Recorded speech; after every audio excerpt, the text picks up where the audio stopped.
I don't know how much longer I will survive my betrayal of my husband, 5 years ago. I know there's a bullet coming with my name on it, but when, where or how I don't know. I need to get this down on paper before it happens so the whole world will know the cost of cheating I have to pay. Let me start from the beginning. It started the year my boys were on summer break from school and I sent them to a very nice summer camp as we always did.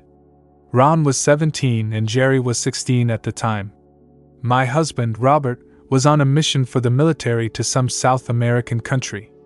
He was a major and led a Green Beret A team and had been gone for 2 weeks already. I had just finished with 2 of my secret lovers from the local frat house and sent them on their way home. Another one would be here the next day and the day after that.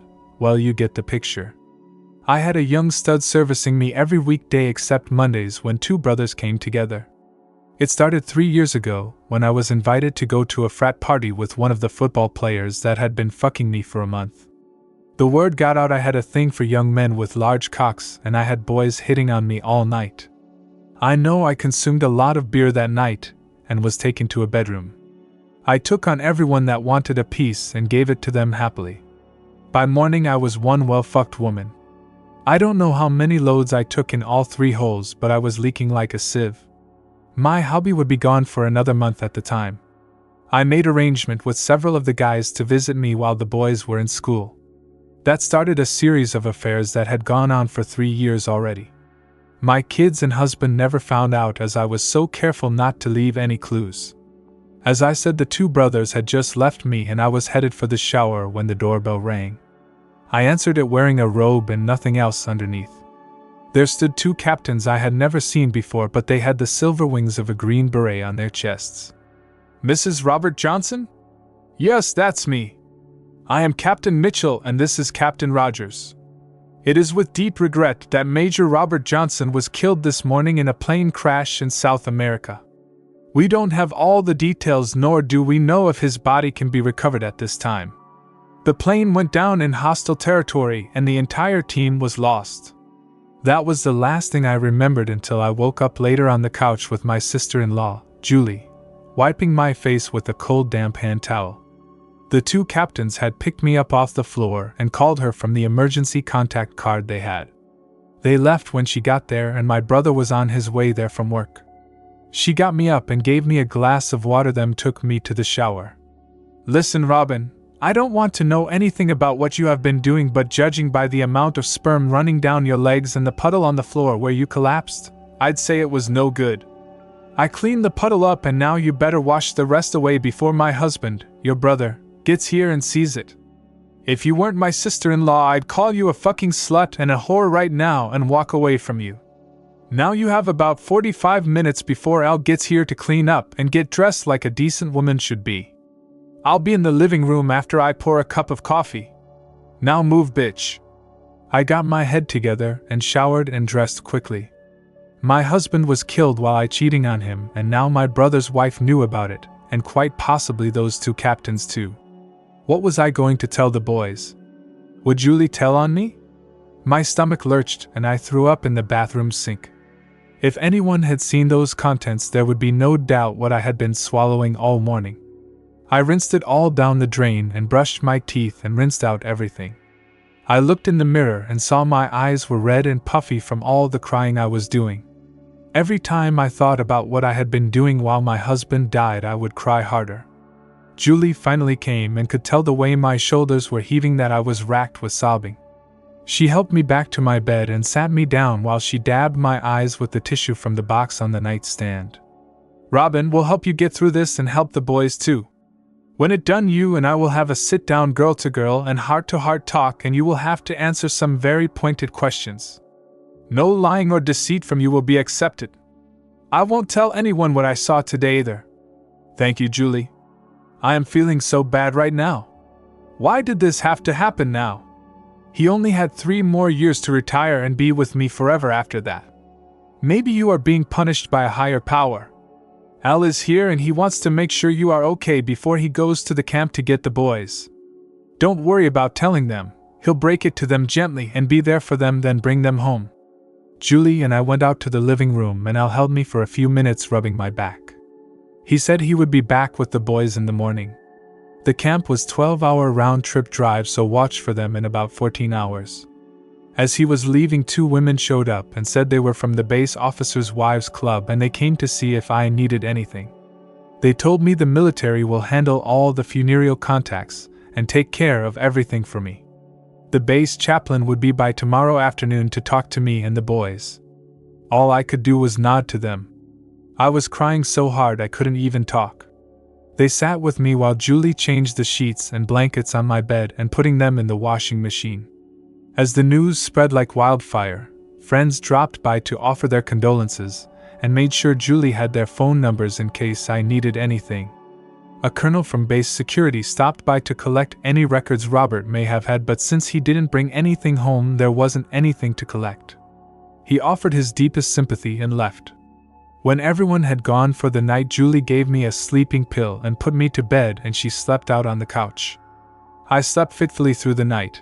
Even the pills didn't stop the nightmares. I awoke the next morning feeling like I had been run over by a runaway truck. By the end of the day, I wished I had been. Julie must have heard me stirring around and brought me a mug of coffee to help me wake up. She gave me another pill and said it was a low-grade sedative to help me get through the day. Her doctor prescribed them for me and she ran and got them earlier this morning. She told me a Richard Martin had called and expressed his sympathies. I gasped as I remembered he was the frat president and was supposed to come today. Julie said he had heard about the death on the news this morning and cancelled all my appointments until further notice. He was one of my first lovers 3 years ago and was still one of my weekly liaisons. This was to be his last year anyway, as he had graduated and would be leaving for law school soon. I would have to call him later when I was alone and thank him for everything. Julie made me eat breakfast and a light lunch as the visitors came and went throughout the day. Al came in with my boys. They looked like they had been crying for hours too. They ran and hugged me and we cried together in a group hug. Al brought their gear in and had them go put it away in their rooms. Once again, the officers' wives club wives showed up with food stuff already prepared so my visitors and family could have food and refreshments. One older woman told me she was Jerry Stockman, and I realized she was the commanding general's wife. She handed me a list of names, addresses, and phone numbers and said they were the wives of the team that was with my husband. Julie took the list from me and made floral arrangements with a local florist for delivery to the wives in my name, and credit card with a note that I would call on them when I was able to. The rest of the day the boys and I put up a brave front to all our visitors. The chaplain came by and said a mass memorial service was scheduled for Thursday afternoon for all the families. Individual services could be scheduled too whenever we wanted it. Since the bodies couldn't be recovered and it was doubtful they ever would be, only memorials were being planned. Al and Julie were the only family we had left, so a big private memorial service wasn't necessary for us. Each wife would receive the tri-folded flag before the 21-gun salute and taps was played. The salute was being formed of all Green Berets and they were all friends of my husband's. All were volunteers too. Finally the visitors stopped and Julie fed me another sleeping pill and sent me to bed. The nightmares kept coming back all night. Wednesday was almost a repeat of Tuesday. By Thursday I was a nervous wreck. I was still taking the sedatives and now antidepressants. We went to the memorial service and it was beautiful. Julie led me around to the other widows so I could tell them how sorry I was with their loss as well and hear mine from them. We all got together for a group hug and crying jag after taps was over, each carrying our flag. We were all Green Berets' wives except the 2 pilots of the aircraft, but we welcomed them into our group hug as if they were. General Stockman came up to the group and told us a heavily armed body recovery team was being allowed in tomorrow morning by helicopters. The country's government approved the humanitarian effort for a search and recover effort. The 25-man team was already in the air on their way. We went home after that. Each widow was having an open house for friends and family that afternoon and evening. Julie prepared for mine on Friday. Al took me to each house so I could pay my respects for the men that served under Robert. I was on the last of my strength when we left the last home, and Al took me home. I thanked my brother for his help and I cried on his big shoulders while he held me tightly. Julie fed me another sleeping pill and I slept very well that night, no nightmares to haunt me. Friday morning came and I woke up feeling better than I had since I got the news. Julie gave me the antidepressants and another sedative just before the open house. One by one the other widows came in and paid their respects to me as I had done, and a couple stayed for quite a while but most left soon afterwards. This was to be the last time I saw most of them as they separated to go to wherever their families were at. Such is the life of a military family. By Friday night I was mentally and physically exhausted and another sleeping pill knocked me out. Saturday morning came and after we all had breakfast the boys asked if I would take them to the gun range today. They used to go every Saturday when Robert was home to practice. Robert had taught them well. Al said he would drive us so we went. They boys went to the still targets first and shot expert scores, then on to the moving targets. I kept hearing them mutter something before every shot and I leaned in closer to hear what they were saying. Both boys were leaning into the rifles and saying, "Wait for it." Then when everything lined up they would fire. I was surprised when I saw the targets. Almost every shot was a kill shot to the head. The range master told me these two were the best non-military shooters he had seen in a long time, and even then they were better than most of the military shooters as well. Robert trained them well. Monday afternoon General Stockman came to the house and told me the recovery team wasn't able to recover any bodies.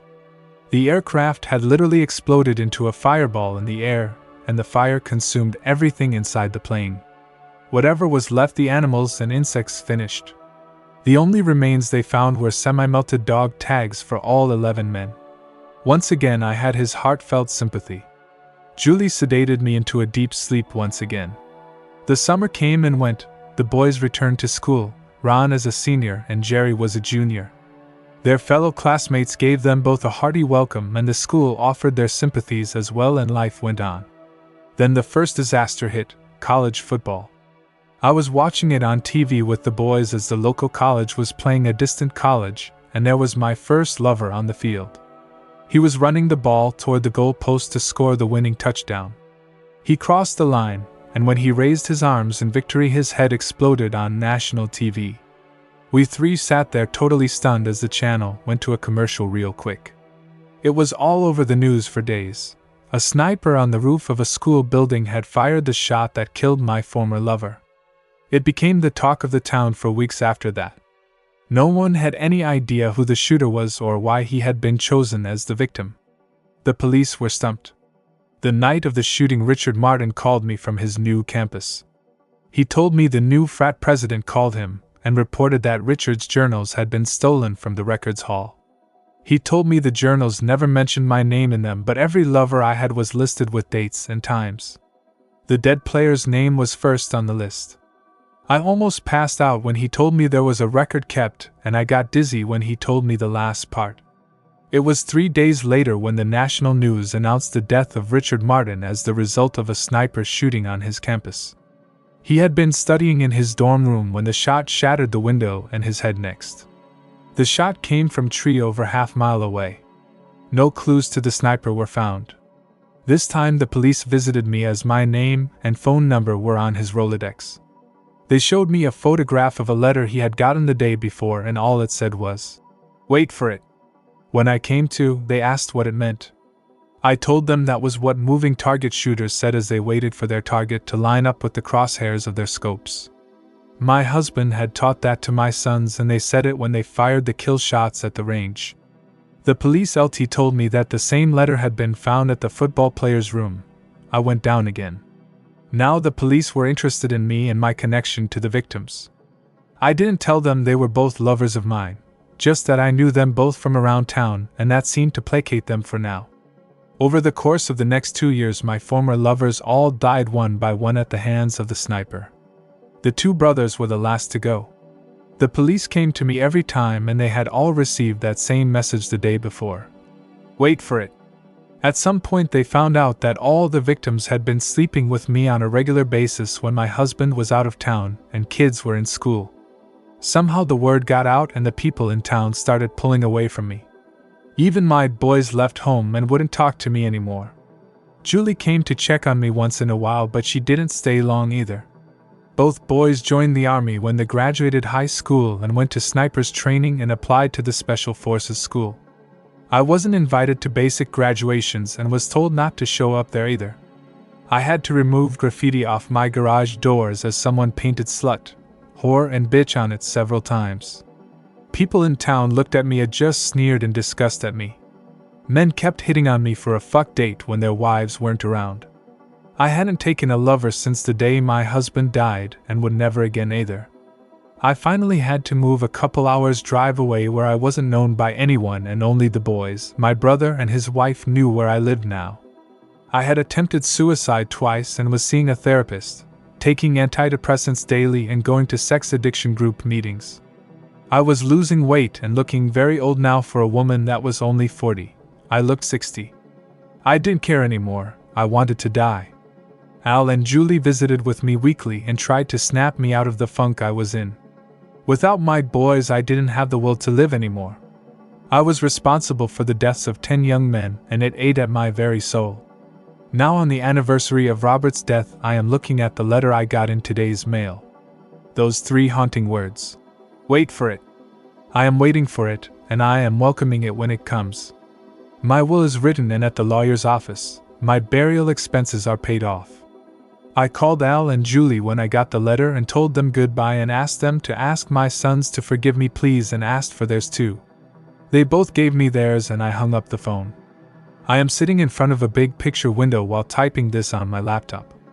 The curtains are open to the daylight, and I am facing the window. I am making the headshot that is coming an easy one.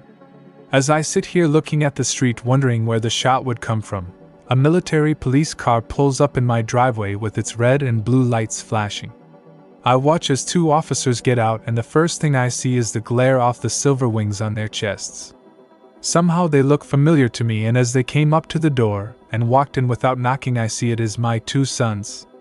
The military police car pulled out and left after the driver put their bags in the entryway. Both boys came to me and hugged and kissed me.